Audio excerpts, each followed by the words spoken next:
Hi అండి, ఎలా ఉన్నారు? అందరూ బాగున్నారా? ఈరోజు నేను చేసిన డ్యూటీ కంటే చెప్పేదానికంటే నేను చూసిందే కొంచెం బాధాకరమైన విషయము. అదేంటంటే ఈరోజు వచ్చేసి ఇక్కడ మా సలూన్ దగ్గర బండ్లు మధ్యాహ్నంగా ఏమైందంటే బండ్లు ఎక్కువ ఆంటర్లు కొడుతున్నాయి. నాకు వచ్చేసి ఒక కస్టమర్ ఉంది, బయట వెళ్ళడానికి లేదు. మా ఫ్రెండ్ని వెళ్ళి చూడమని చెప్పాను. అంతలోకి ఒక అన్న వచ్చి ఒక అతను బండిలో చనిపోయాడు అని చెప్పన్నాడు. అయ్యో ఏమైందో అని చెప్పి అనుకుంటే వెళ్ళి చూసేదానికి ఉండదు. కువైట్లో సామాన్యంగా దగ్గరికి వెళ్ళి చూడడానికి ఉండదు. అసలు మనం ముట్టుకోకూడదు. యాక్సిడెంట్ కానీ ఏదైనా కానీ చూడొచ్చు అంతే కొంచెం దూరం నుంచి. తర్వాత కొంతసేపు తర్వాత అంబులెన్స్లు పోలీసు వాళ్ళు అందరూ వచ్చారు. కువైట్ అతను వచ్చాడు, ఇండియా అతను అన్నారు కానీ ఎవరనేది తెలియదు పాపము.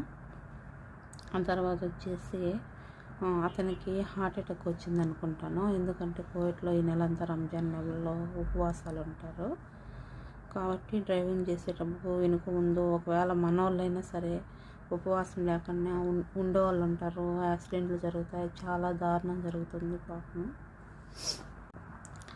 తర్వాత వచ్చేసి నా కస్టమర్ కువైట్ మేడం కూడా వచ్చి విండో ఓపెన్ చేసి చూస్తున్నాము. అంతలోకి మా మేడం వాళ్ళ కూతురు వచ్చింది.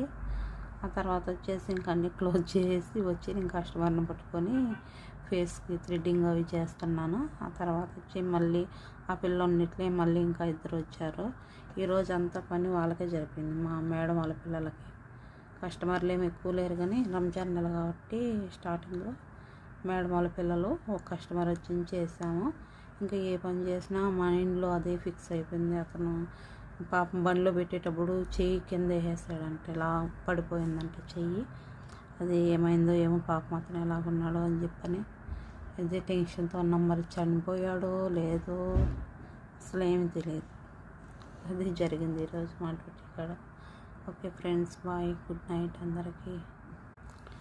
నా వీడియో చూసే వాళ్ళు please like and share, subscribe. Okay friends, bye bye.